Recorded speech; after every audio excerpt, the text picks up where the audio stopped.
Bueno, muy buenas tardes. El día de hoy vamos a ver el tema de tanques o lagunas de retardo pluvial, para lo cual básicamente vamos a aplicar todos los conceptos que hemos visto hasta el día de hoy y los cuales nos permiten poder en esta medida eh, entender, ¿verdad?, el funcionamiento de este sistema de retardo pluvial. Tal vez para empezar y como para abrir un poquito el foro, no sé si alguna vez habían escuchado hablar de estas lagunas o sistemas de retardo pluvial. Si alguien quiere opinar, si ha escuchado algo o si nunca lo han escuchado o si tienen alguna idea de lo que es. Con toda confianza y abiertamente, la idea de la clase hoy es esto, ver un poco si han escuchado el tema y si saben qué es o si del todo pues es algo totalmente nuevo, ¿verdad? Si alguien quiere compartir, está abierto para que lo puedan hacer.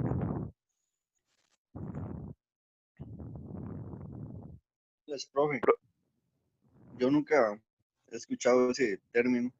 Bueno, Ok, hasta hoy. ok, muy bien.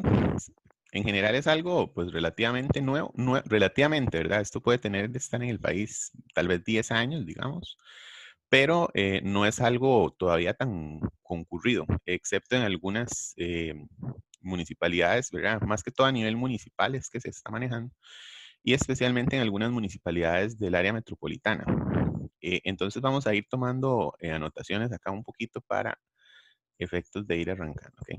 Entonces hoy vamos a ver el tema de lagunas o sistemas de retardo pluvial. ¿Okay?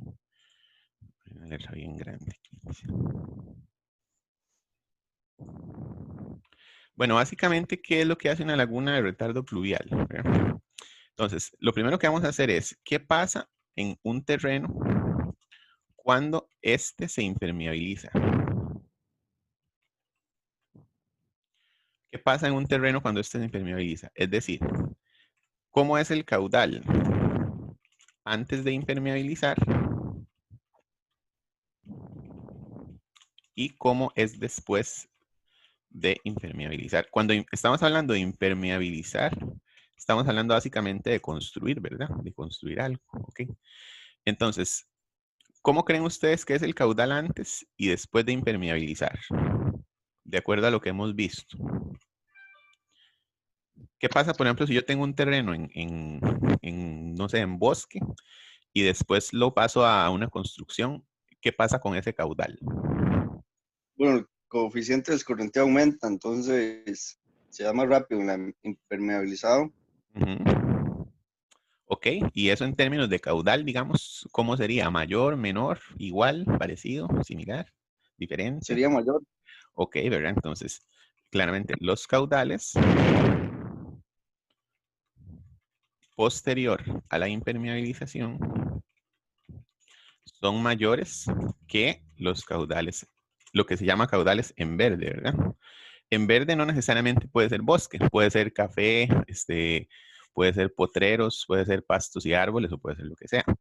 Por ejemplo, ¿cuánto sería un coeficiente de escorrentía, por ejemplo, para un café, un cafetal, por ejemplo?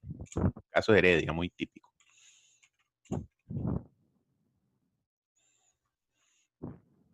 Aproximadamente, de lo que ustedes se acuerdan.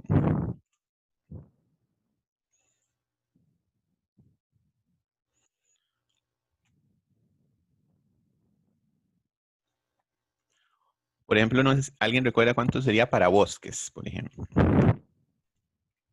0,36 Exacto, por para ahí, hoy. ¿verdad? Más o menos 0,36. Y Para para café, cultivos, 0,41. muy bien, 0,41. E impermeabilizado, ¿cuánto valdría?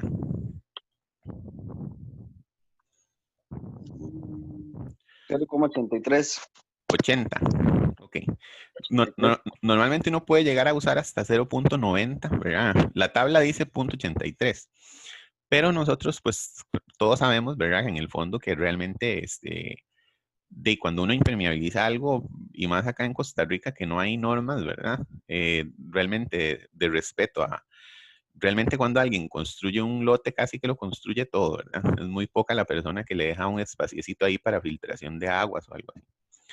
Entonces, inclusive hay autores mucho más extremistas que dicen que en realidad el coeficiente de escorrentía impermeabilizado de un terreno debería ser 1. Es decir, que toda el agua que llueve se escurre. Eso es, digamos, la interpretación que algunos autores, digamos, extremos dan, ¿verdad? Porque básicamente, si ustedes lo analizan, pues tienen un poquito de razón, ¿verdad? En realidad, si un terreno está techado al 100%, de toda el agua que cae va a escurrir. Y más si no tiene ni un patio de luz o un patio, digamos, de nada, ¿ok? Bueno, entonces vean ustedes que básicamente el coeficiente escorrentía, cuando uno impermeabiliza algo y cuando lo tiene, por ejemplo, en café, prácticamente es el doble de tamaño. Entonces, ¿qué significa esto? ¿Qué significa esto? Significa que los caudales máximos posterior a impermeabilizar, pueden ser el doble o más grandes que, que los caudales originales en verde. Entonces, ahora la pregunta es, ¿qué pasa con ese excedente de agua? Entonces, díganme ustedes, ¿qué pasa con ese excedente de agua?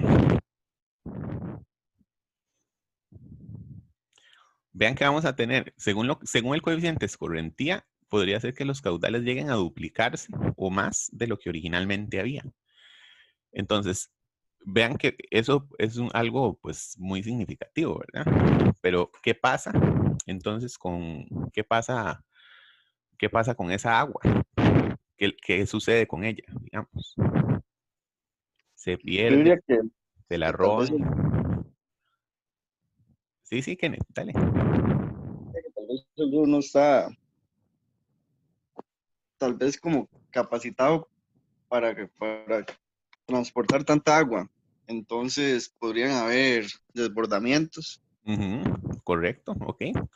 Sí, ve que originalmente esa agua, ¿verdad? Solamente el 41% del agua, si hay café, se iba a escurrir por el terreno.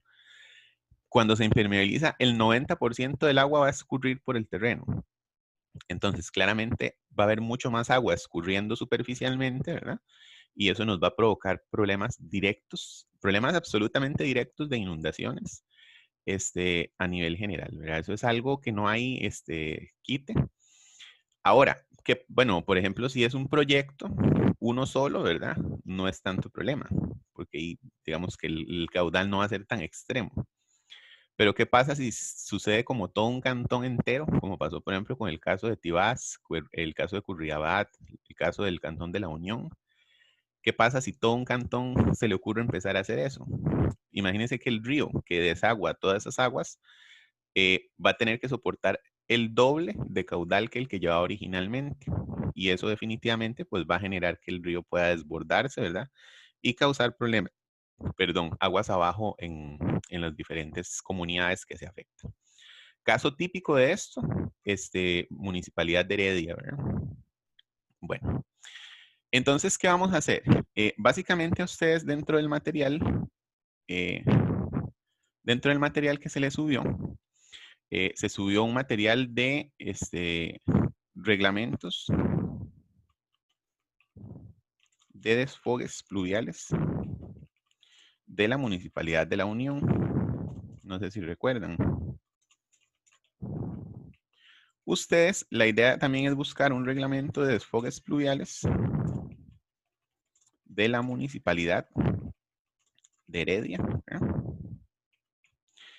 Eh, ¿Para qué esto? Bueno, esto la idea es que ustedes entiendan el concepto y este tema también he querido verlo no solo porque es un tema de hidrología, ¿verdad? Sino, pues ustedes saben que a mí me gusta mucho enfocar los temas de enseñanza directamente a lo que hay posibilidades laborales, ¿verdad? Y para que sepan, pues todo proyecto urbanístico requiere un trámite de desfogue pluvial, en algún momento se los he comentado, y pues es actualmente a nivel hidrológico una de las mayores fuentes laborales que existen, ¿verdad? Para efectos de la aplicación de la hidrología. Entonces, pues el hecho de que ustedes conozcan sobre esto es una gran posibilidad a nivel general para que posteriormente encuentren, digamos, opciones laborales, ¿verdad? Es decir, cuando ustedes escuchen un trámite de desfogue pluvial, pues ya ustedes van a estar familiarizados y van a saber cómo entrarle, ¿verdad? A efectos generales, toda la interpretación y todo. ¿Ok? Bueno, vamos a revisar entonces un poquito el caso del de la Unión. Entonces vamos a compartir la pantalla aquí con el reglamento de desfogues pluviales de la MUNI de la Unión para echarle un ojo, más que todo para que vean, digamos, lo que trae un reglamento de desfogues pluviales. Realmente es casi un libro, ¿verdad?, del curso de hidrología, porque contiene todo lo que, mucho de lo que hemos visto, ¿verdad? Es decir, veamos, por ejemplo, un estudio de hidrología básica y memoria de cálculo, ¿verdad? Esto, al final, esto no tienen por qué hacerle caso, digamos, esto necesariamente no es, en muchos casos lo que hace es que inhibe la posibilidad de otros profesionales, pero ya se ha dado en términos de análisis legales, donde sí hay, casi todos los profesionales pueden hacer, digamos, estudios de hidrología, es decir, la hidrología no es un área afín a la ingeniería civil, ni mucho menos, ¿verdad? Bueno, entonces, lo que pide es que hay que demostrar que el cauce donde se verterán las aguas, pero posee suficiente capacidad para aceptar un aumento de caudal como consecuencia del desarrollo de la actividad, sin medida de mitigación, ¿verdad? Demostrar que dicho cauce no representa un factor de riesgo de inundación para las instalaciones de la actividad. En caso de proyecto, se debe realizar la evaluación y la memoria de cálculo para determinar la capacidad de la infraestructura, determinando el aporte de escorrentía del proyecto construido, sin medida de mitigación, e incorporando los efectos aguas arriba. Esta parte, si ustedes mal no recuerdan, es de hace 6 meses, ¿verdad? Que es la parte de hidráulica y modelación de canales abiertos. Después, también hay que hacer, bueno, todo el levantamiento de la red, como hemos hablado. Y si el sistema no posee la capacidad hidráulica, debe gestionar las propuestas de mejoras, ¿ok? Y además hay que dimensionar el sistema de amortiguamiento y retención, que eso es lo que estamos viendo hoy. Entonces, vean, por ejemplo, las características y vean lo importante que es ya entender la hidrología de lo que piden.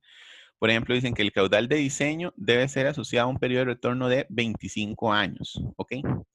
De 25 años. Ya sabemos, pues, qué significan los diferentes periodos de retorno, ¿verdad? Para efectos generales. Vamos a ver. Sistemas de amortiguamiento, por ejemplo, dicen, el objetivo consiste en retardar la llegada de las aguas fluviales del proyecto u obras a desarrollar a la red fluvial durante un evento extraordinario. El volumen de escorrentía debe ser retenido en un periodo de mayor precipitación. Entonces, los parámetros incluyen, por ejemplo, antes del proyecto y la propiedad, y todo sistema debe tener el estudio hidrológico respectivo, ¿verdad? Entonces, eso es lo que vamos a ver un poco hoy, cómo determinar los parámetros para el diseño de los sistemas de retención pluvial, ¿verdad? Entonces, vamos a compartir otra vez acá para ir anotando aquí. Entonces, parámetros necesarios para determinar un sistema. Aquí lo que vamos a aprender es a determinar el volumen de dimensionamiento de un sistema de retención fluvial. Entonces, ¿cuáles parámetros serían? Bueno, ya aquí tenemos varios, ¿verdad? Sería coeficiente de escorrentía en verde y coeficiente de escorrentía impermeabilizado. ¿Ok? Después, el otro parámetro importante sería el área, ¿verdad? El área del proyecto, que como hemos hablado en diversos casos, el área del proyecto sería área de la cuenca.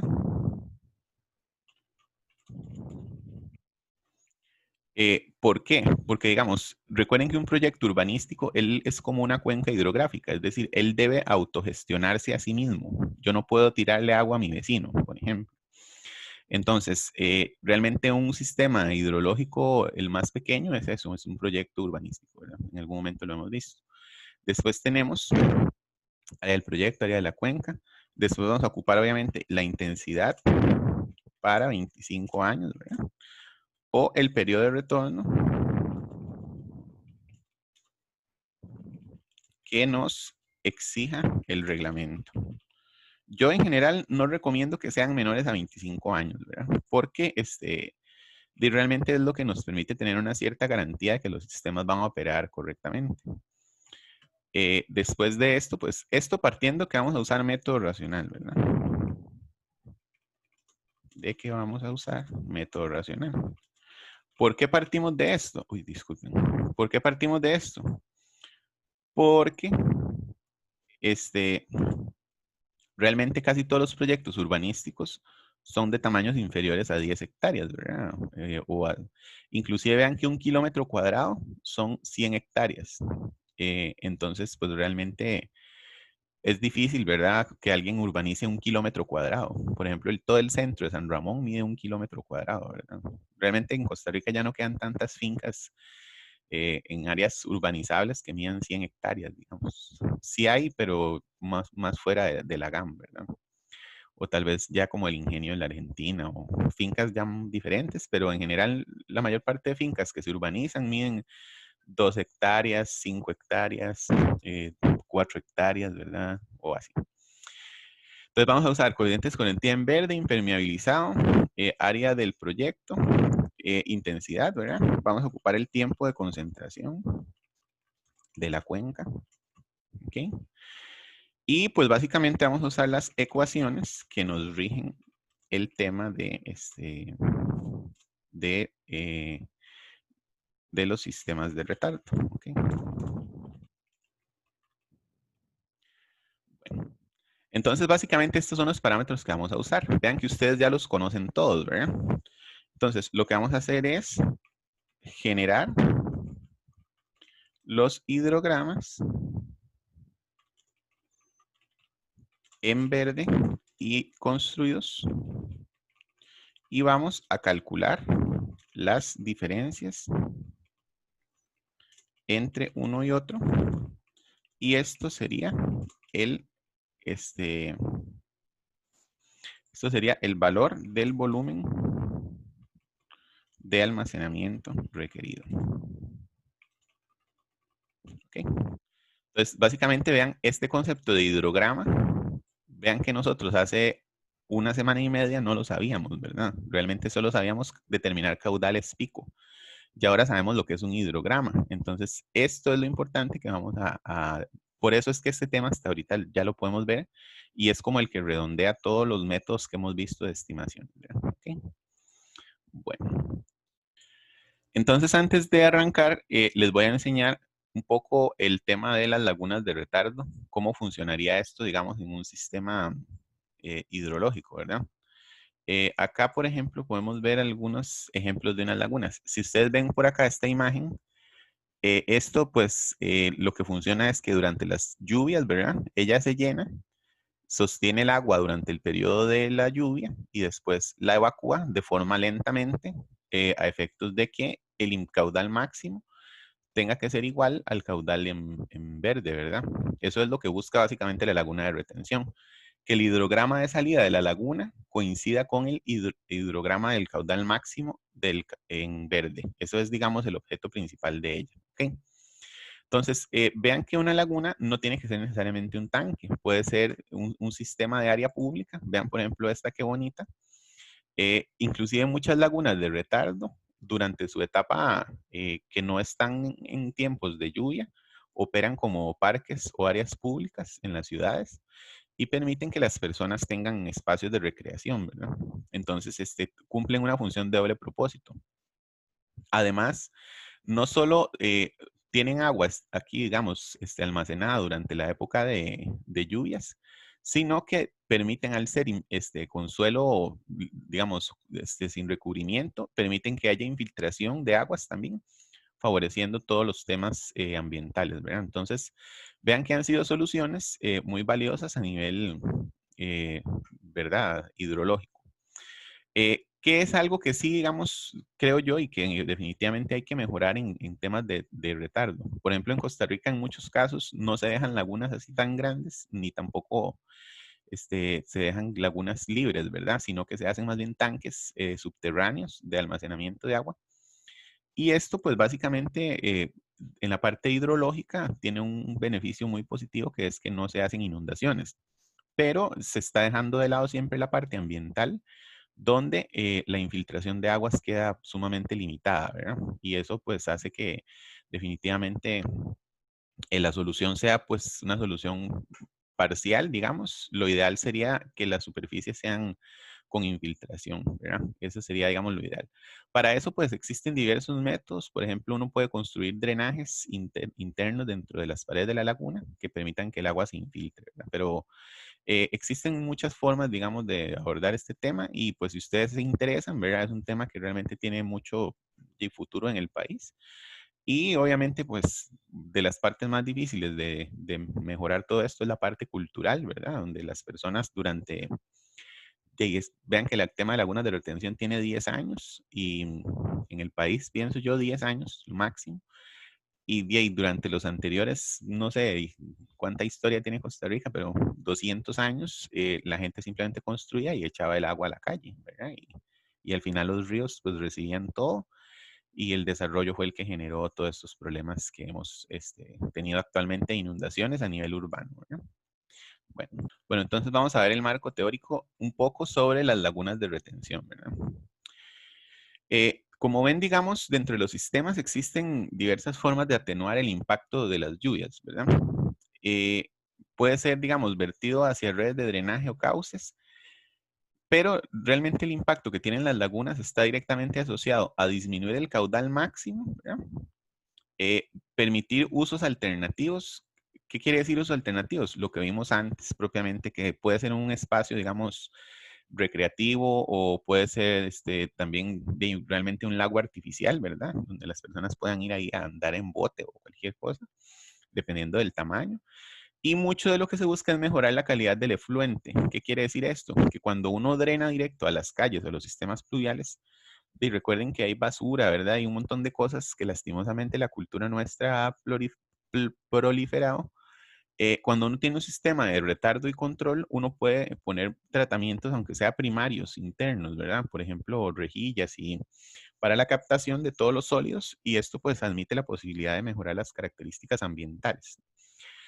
Pero al fin de cuentas, como hemos hablado, el objetivo final de la laguna es controlar el hidrograma de salida. ¿Ya? Básicamente es esto. ¿Okay? Bueno, existen dos tipos de almacenamiento, básicamente. Difuso, ¿verdad? El volumen por unidad de superficie es bajo, es decir, las alturas son moderadas y el diseño se concentra en elementos de control, es decir, son lagunas de pequeña profundidad.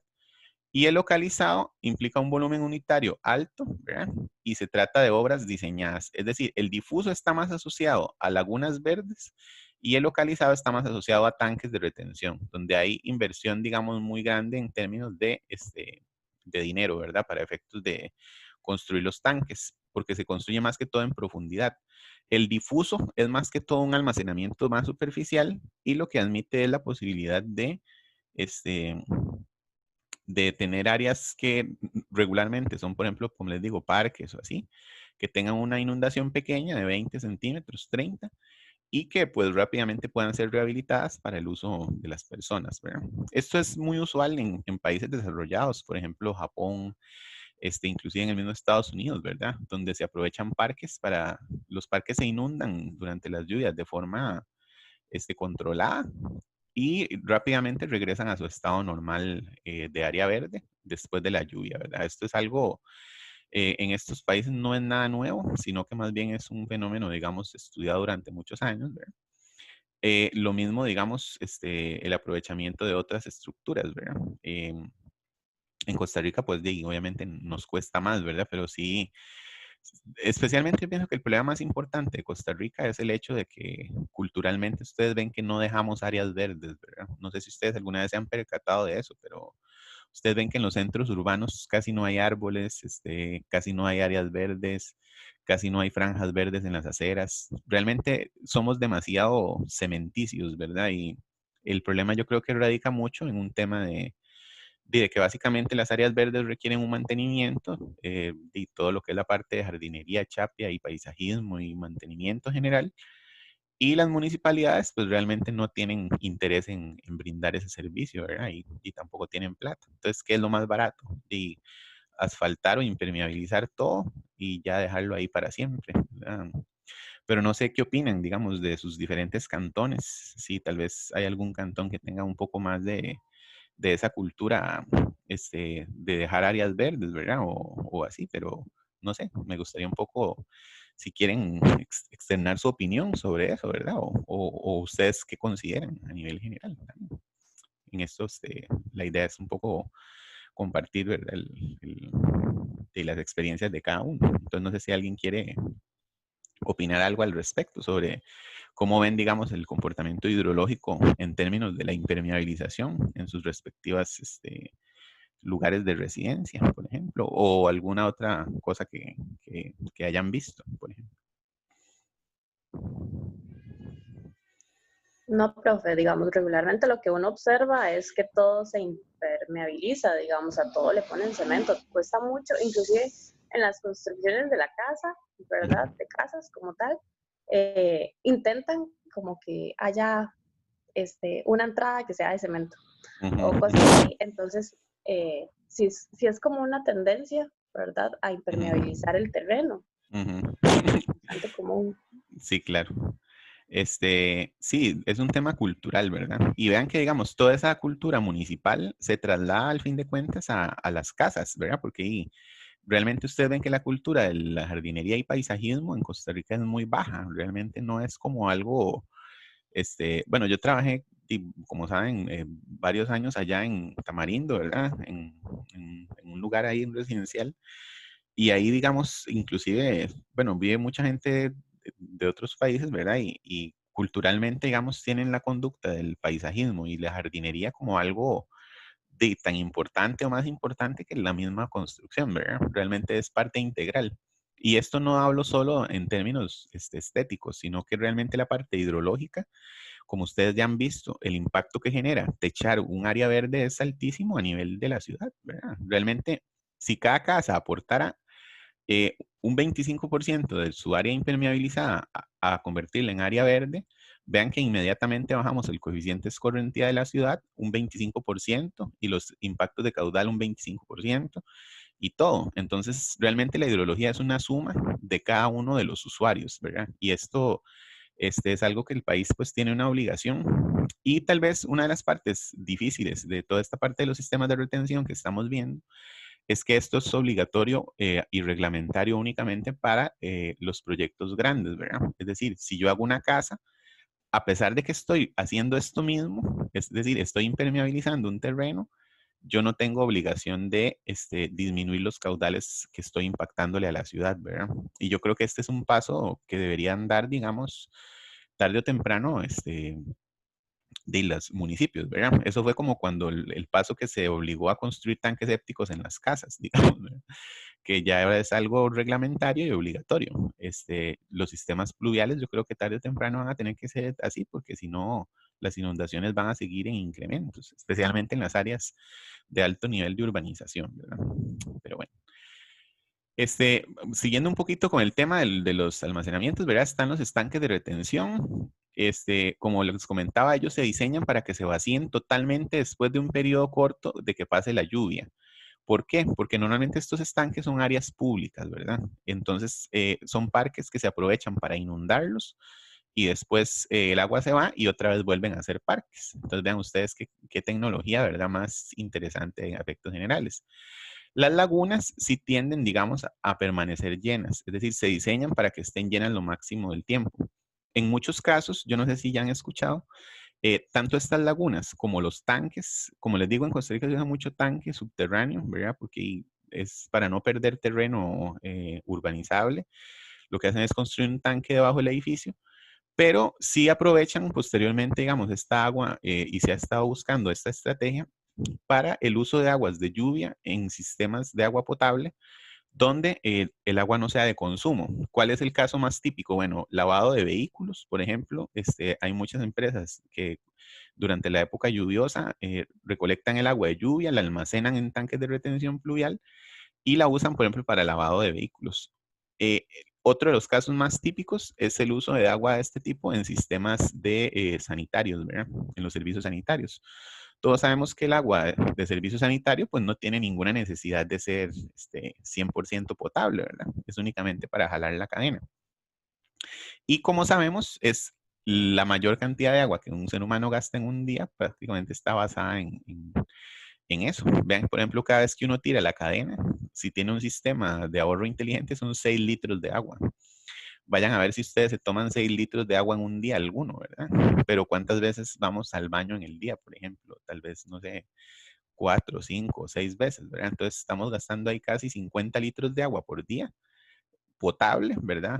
Tratada, agua costosísima, y que, por ejemplo, durante la época de invierno o de lluvias, uno podría emplear agua tomada de forma de la lluvia directamente para estos usos en temas, digamos, más sanitarios, ¿verdad? No sé si alguna vez habían escuchado algo de esto en algún otro curso, por ejemplo, en tratamiento de aguas o reutilización o algo así.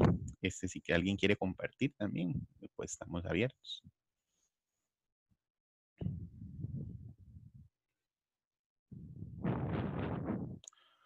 Bueno, entonces parece que tal vez no habían oído de esto. Esto es una Profe, tendencia. Sí, adelante.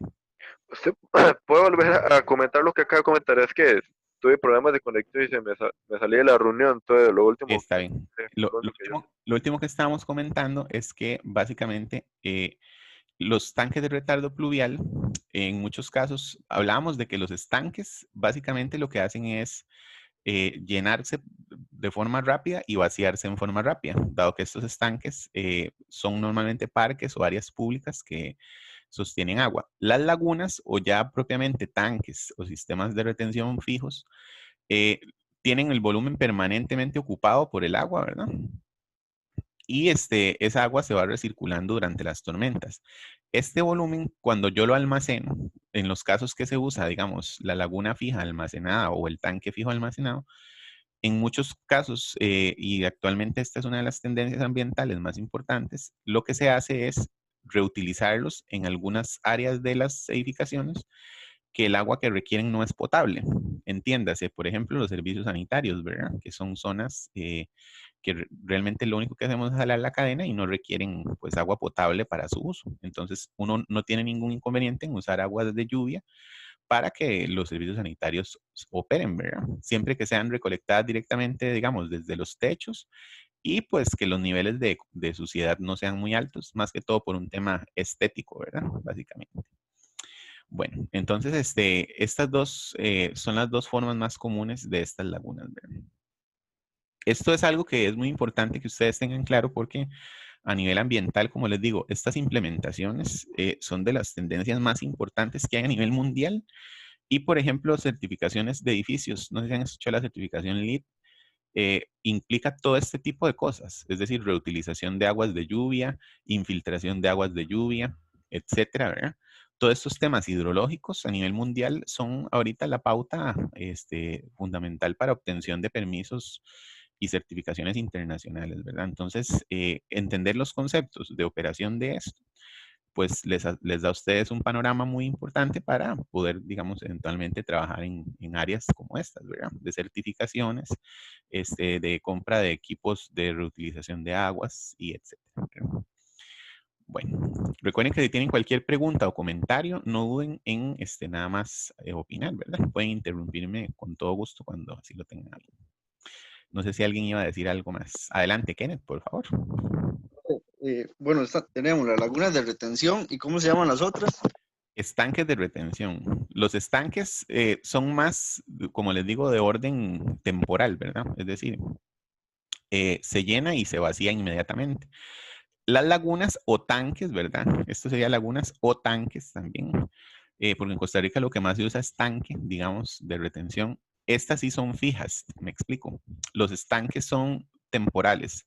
Las lagunas son fijas porque solamente se usan para eso, para almacenar agua de lluvia. Los estanques, como comentábamos, se usan tanto como áreas públicas, parques, lo que sea, y se llenan de agua solo durante las lluvias y después se vacían rápidamente y se siguen usando en lo que se usaban, ¿verdad? Básicamente.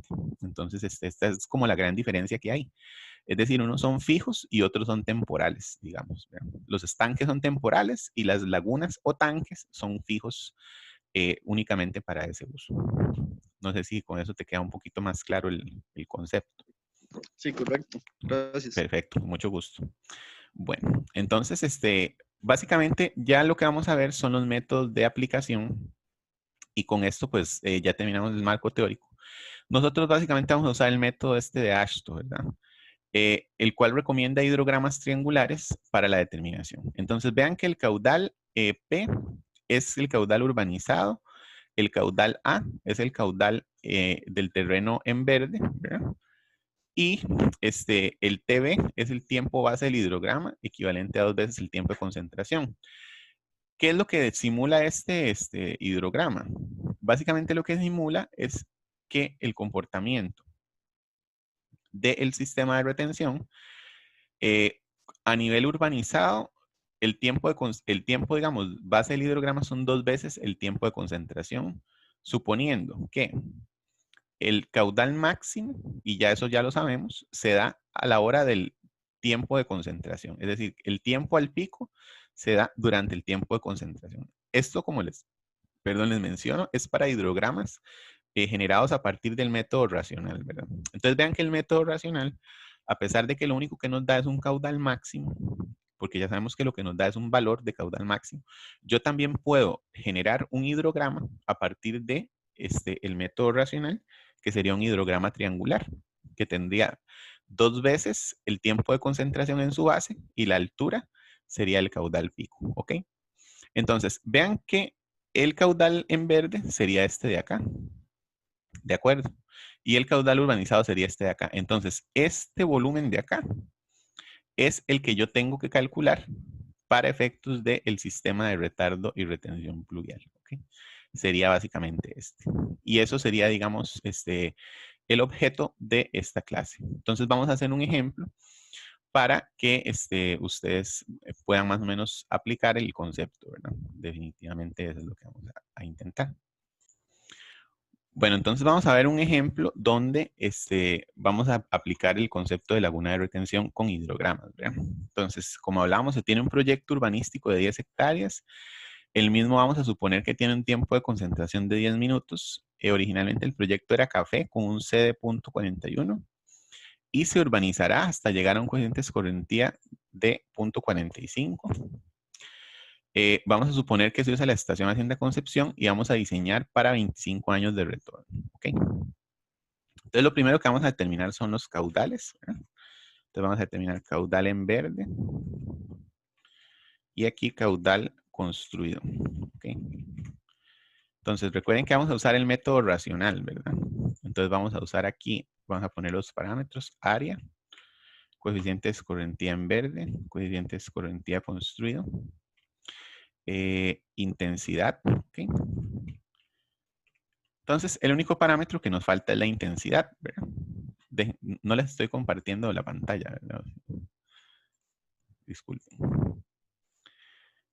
Entonces, acá están todos los parámetros, ¿verdad? Entonces, lo que vamos a determinar es el caudal en verde y caudal construido. Entonces, los parámetros que vamos a usar son, como les comentaba, el área, tiene que ser en hectáreas, ¿verdad? El coeficiente de escorrentía y la intensidad en milímetros por hora. La intensidad, recuerden que la vamos a tomar, hay las fuentes que ustedes tengan, pero en este caso particular, pues yo la voy a tomar de la estación Hacienda Concepción, que ya conocemos todos, ¿verdad? Buscarla por acá. Entonces, la intensidad, ahí se ve el reglamento de desfogues de la municipalidad, ¿verdad? Nada más me confirman, por favor, para ver si estoy presentando lo que es. Sí. Gracias, Kenneth. Entonces vamos a usar la estación Hacienda Concepción y recuerden, una intensidad de una duración de 10 minutos y un periodo de retorno de 25 años me daría 144.3, ¿verdad? Ya ustedes son expertos en buscarlo. Entonces, 10 minutos y 25 años son 144.3. ¿Okay? Esa sería la intensidad que vamos a usar. Entonces, la intensidad serían 144.3. El coeficiente construido dijimos que era 0.75. Disculpen. Y el coeficiente en verde era 0.41. Okay. Y el área son 10 hectáreas. ¿Verdad? Ahí estoy compartiéndoles el Excel, ¿verdad? Nada más para estar seguro. Sí, profe. Gracias, muy amables. Ok, entonces ahora sí, vamos a aplicar los métodos de caudales. Entonces el caudal en verde sería igual a, recuerden, era C en verde por I por A dividido entre 360. ¿De acuerdo? Entonces me da estos metros cúbicos por segundo. ¿Ok?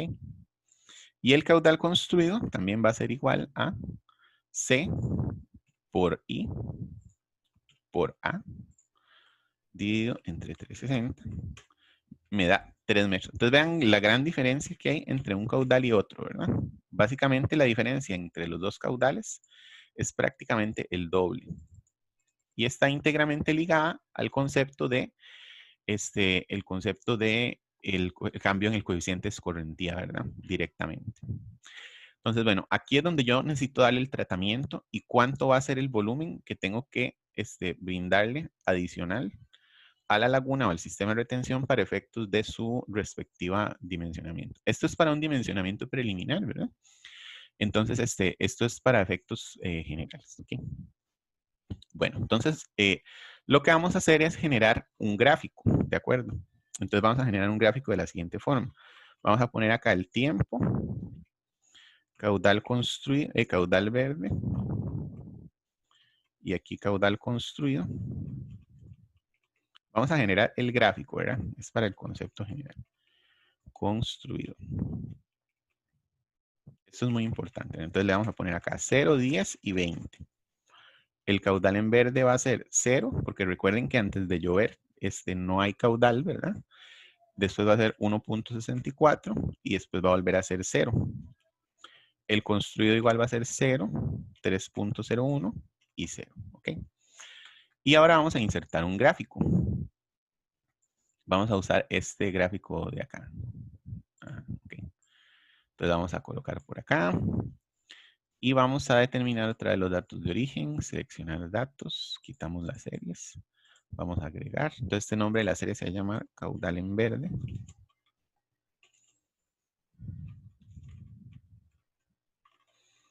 Valores de X. Entonces serían estos 3. Y los valores de Y sería el caudal en verde en metros cúbicos por segundo, ¿verdad? Ahí está. Y vamos a agregar otra serie que se llama caudal construido. Valores de X serían estos 3, sería el tiempo en minutos, ¿verdad? Y valores de Y serían estos de acá. ¿Okay? Y ahí están. Entonces, esto de aquí sería el caudal, ¿verdad? En metros cúbicos. Vamos a ponerle el dato del gráfico para formato. Esto vamos a ver dónde era. Diseño, agregar elementos. Entonces sería títulos de eje. Horizontal primario y títulos de eje vertical primario. Entonces acá le vamos a poner caudal en metros cúbicos por segundo y acá le vamos a poner tiempo en minutos. Bueno, entonces esto sería ya un hidrograma. Entonces, si ustedes se dan cuenta, acá, lo que tenemos que hacer es calcular cuánto es el volumen de exceso que produce el sistema cuando yo lo impermeabilizo. Entonces vean que yo el caudal máximo que debería generar es porque es el caudal original en verde, ¿verdad? Pero el caudal que yo estoy generando como máximo es Entonces yo tengo que controlar mediante el sistema de retardo esta diferencia de caudal. Y ya les voy a apuntar el área que es para que sepan cómo funciona eso. ¿Okay? Entonces sería este pedazo de acá. Esto que está en azul es lo que tiene que controlar el hidrograma, ¿de acuerdo? Eso sería, digamos, lo que yo tengo que calcular, ¿ok? ¿Cómo se calcula eso? Pues es muy fácil, ¿verdad? Entonces, vamos a calcular el volumen en verde y el volumen construido. Y la diferencia es el valor del volumen de retardo. ¿de acuerdo? Entonces, ¿cuánto sería el volumen en verde? Recuerden que estos son dos triángulos, ¿verdad? Al final de cuentas es un triángulo. ¿Cómo se calcula el área de un triángulo? A ver, devolvámonos a sexto grado de la escuela. Base por altura de entre 2. Muy bien, excelente. Base por altura entre 2. Entonces, de este triángulo, la base son 20 minutos, ¿verdad? Pero recuerden que está en minutos. Entonces, tenemos que multiplicarlo por 60, ¿ok? Y la altura sería el valor del volumen máximo en verde, que sería este, ¿ok? Dividido entre 2. Entonces, este sería el volumen generado, ¿verdad? En metros cúbicos. Para el caso del volumen construido, funciona igual. Vamos a correr esto para acá para que sea un poquito mejor.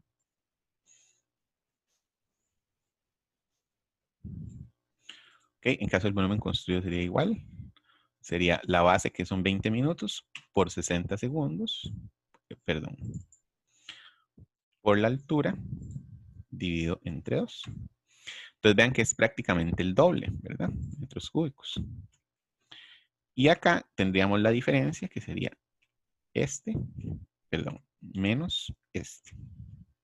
¿Okay? Entonces vean que este sistema debería tener como mínimo una laguna de 822 metros cúbicos para el caso de estudio que estamos realizando, ¿verdad? A efectos generales. Entonces básicamente esto es lo que uno hace cuando dimensiona sistemas de retención pluvial. Vean que esto lo que me va a permitir a mí es llegar a un máximo del caudal que originalmente yo tenía en verde. Hay municipalidades que inclusive solicitan que el caudal máximo de salida tiene que ser inferior al caudal original en verde. ¿Cómo se atreven a pedir esto? Bueno, pues básicamente están con tantos problemas hidrológicos que lo que están buscando es que los proyectos nuevos que entren puedan en alguna medida compensar los proyectos que ya no tienen arreglo. Entonces, por eso solicitan que el caudal sea inferior aún al caudal que se pedía en verde. Entonces, vamos a hacer un caso, por ejemplo, así. Entonces, veamos, por ejemplo, qué sé yo, que el hidrograma nos pidieran que este caudal máximo permitido, supongamos que esta municipalidad nos pidió que el caudal máximo permitido sea un 50% del caudal en verde. Entonces le vamos a poner esto por 0.50. Entonces vean que va a disminuir. Vamos a agregar una nueva serie que se llame máximo permitido. Entonces el caudal X de la serie, el X va a ser este. Y el máximo permitido va a ser este de acá. ¿Okay? Entonces, vean que para este caso, le voy a poner a este en color verde para que se vea como el caudal en verde, ¿verdad? Más bonito. Y este sería el máximo permitido. Entonces, vean que para este caso, a pesar de que el caudal en verde era este, el máximo permitido que la municipalidad me deja es este de acá abajo. Entonces, vean que en ese caso, por ejemplo, la laguna va a ser todavía más grande. ¿Por qué? Porque el caudal máximo permitido, entonces acá pongámosle volumen máximo permitido, ya no sería contabilizado a partir del caudal en verde, sino que sería contabilizado a partir del caudal máximo permitido. Y entonces vean cómo el volumen pasa de 800 y resto a 1314 metros. Es decir, yo estaría más bien contabilizando, en lugar de el volumen del caudal en verde, estaría contabilizando el volumen del caudal máximo permitido. ¿Ok? Disculpen que aquí se me... Para que sepan exactamente cuál es el caudal que estamos contabilizando, que sería este. Entonces vean que el volumen es mucho más grande todavía, ¿verdad? Para efectos generales. Ese sería el volumen que yo estoy contabilizando, ¿ok? Y bueno, con este ejemplo ya quedamos abordados el tema. Y pues básicamente este es el esquema de diseño para el dimensionamiento de una laguna de retardo pluvial. ¿De acuerdo? Entonces, básicamente, pues ese sería el tema que quería trabajar con ustedes el día de hoy. Y con eso cerrar para la parte también, si Dios quiere, de hoy en 8, que va a ser el examen, ¿verdad? Profe,